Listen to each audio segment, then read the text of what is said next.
explorar um pouco mais esses conceitos da imagem digital, de tal forma que a gente vai conseguir entender como é que é uma imagem digital e que a gente, para que a gente possa trabalhar com código-fonte, né?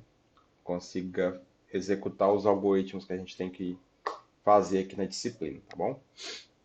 Então, a imagem digital ela é discretizada através da amostragem de coordenadas espaciais quanto ao brilho. O que isso quer dizer?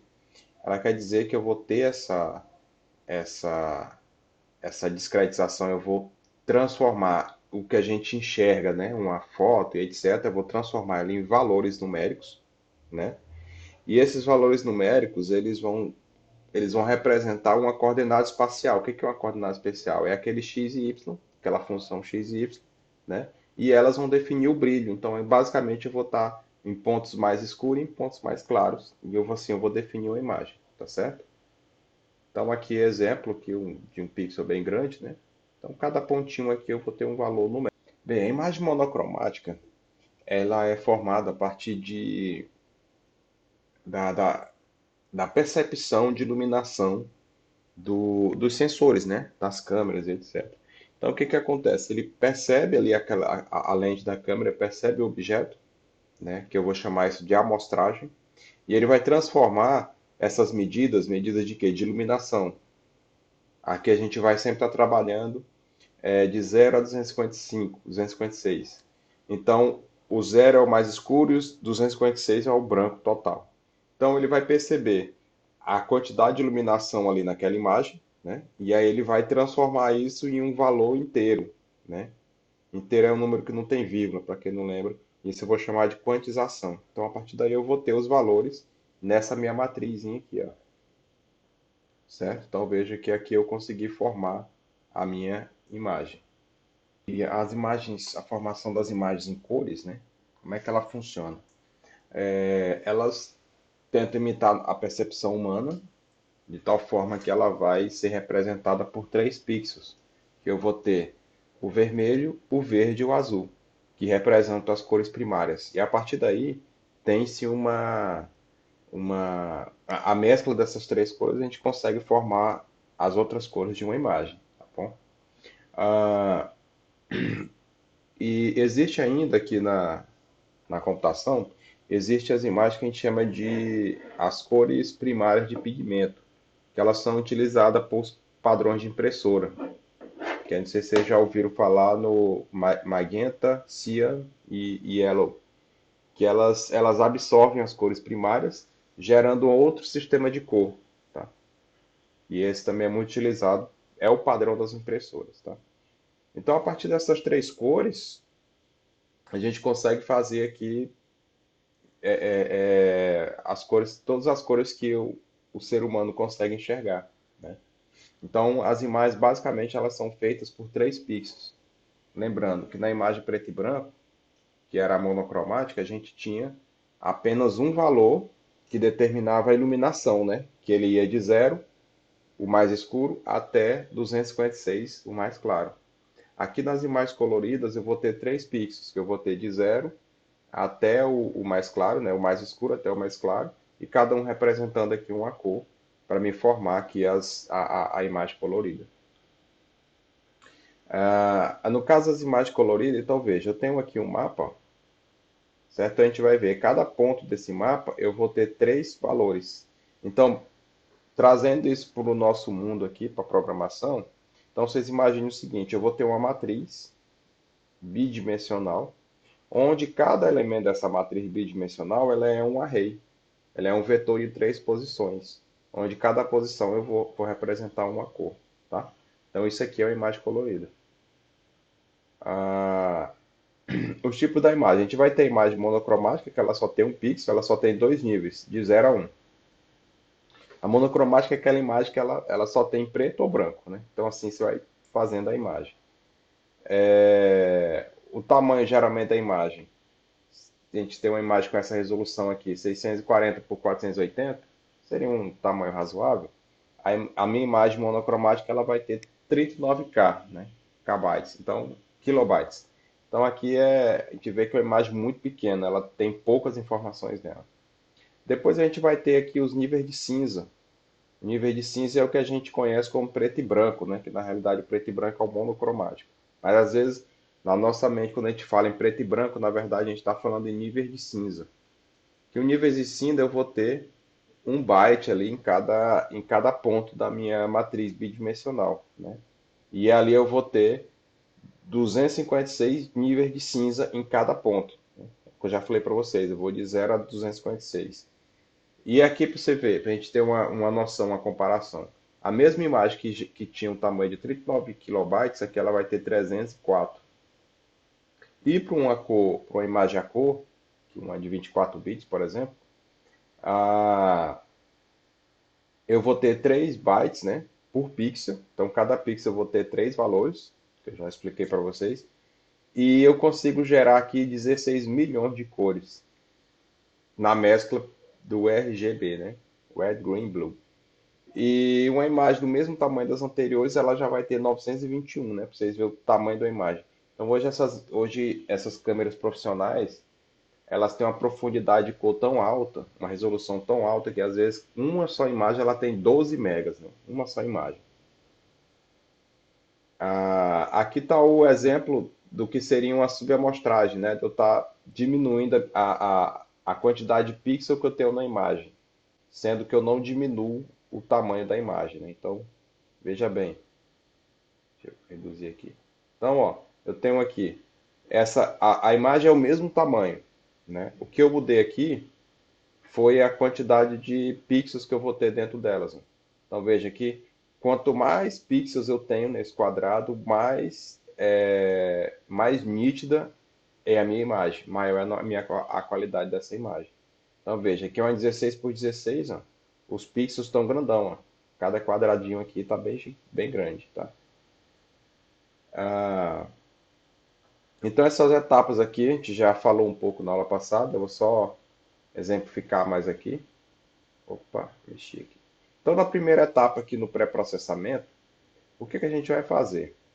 Aqui no pré-processamento, a ideia é melhorar a imagem, né? Às vezes eu tirar um ruído, veja bem aqui, ó. Eu tenho essa primeira imagem, veja que ela está toda cheia de ruído, né? Então foi feito um pré-processamento, foi feito alguns filtros nessa imagem para poder limpar ela. Então veja, se eu vou fazer se eu sou às vezes isso aqui é uma imagem médica, né? Eu sou um médico. Qual que seria melhor para me identificar ali uma anomalia numa foto? Essa da esquerda ou essa daqui, né?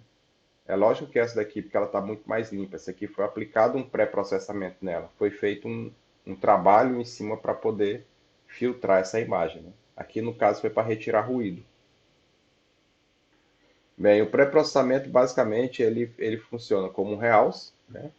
O realce é se eu quiser realçar ali uma borda, alguma coisa. Ou a restauração, eu fazer um filtro para tentar limpar o- melhorar a imagem de alguma forma. O realce, então o realce eu vou fazer um realce em alguma imagem, né?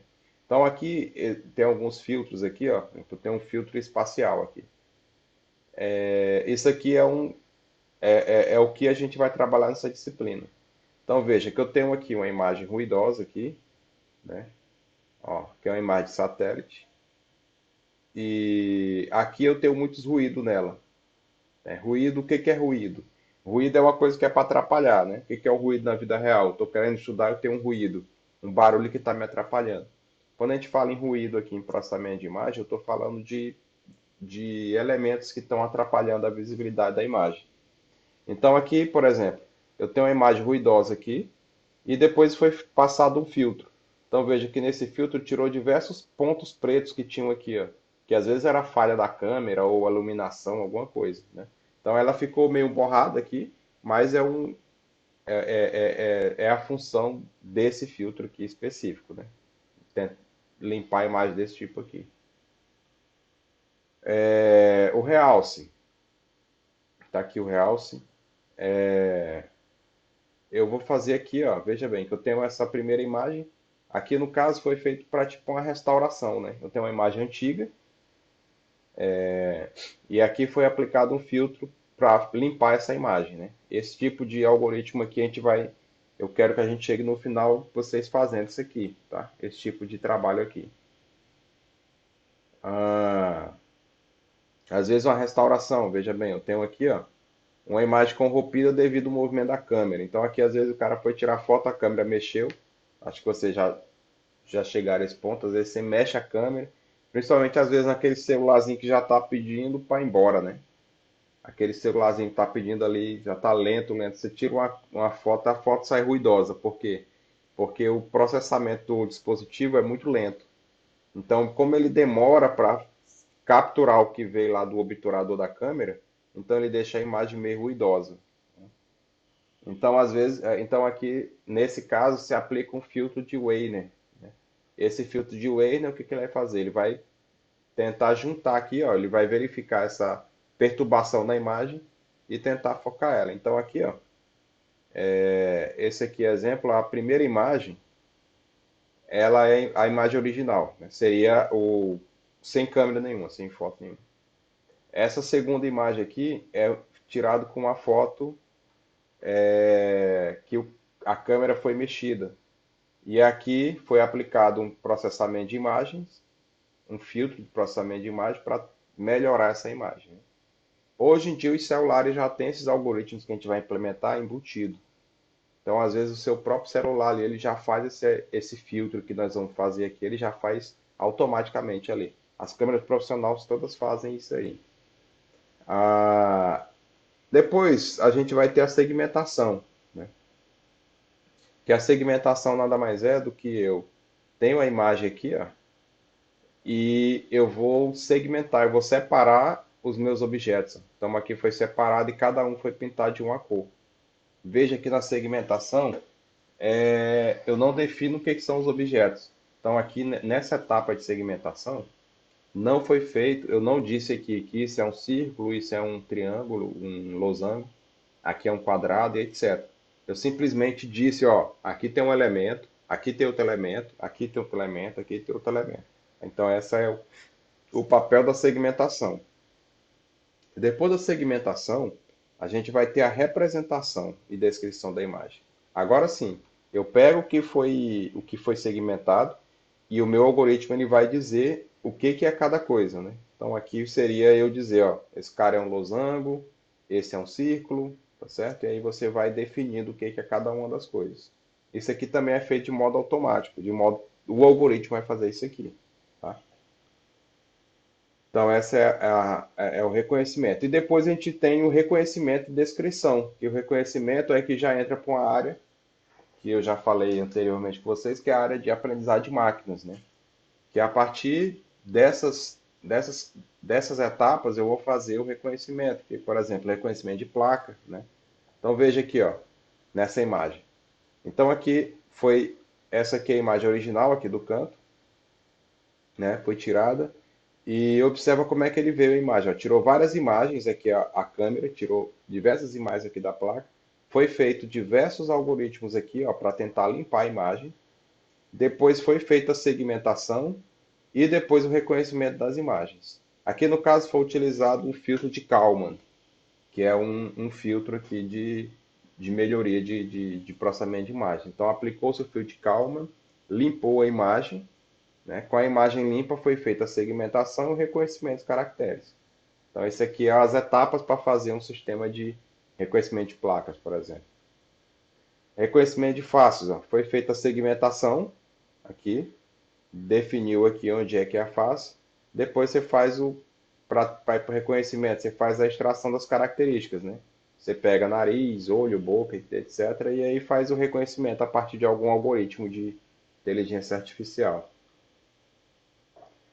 Aqui se a segmentação, a detecção das primitivas, né? Então aqui seria uma impressão digital. Ele fez a segmentação dos pontos, determinou onde é que estavam os pontos, para depois ele fazer o reconhecimento. Aqui também, por exemplo, esses veículos inteligentes, etc.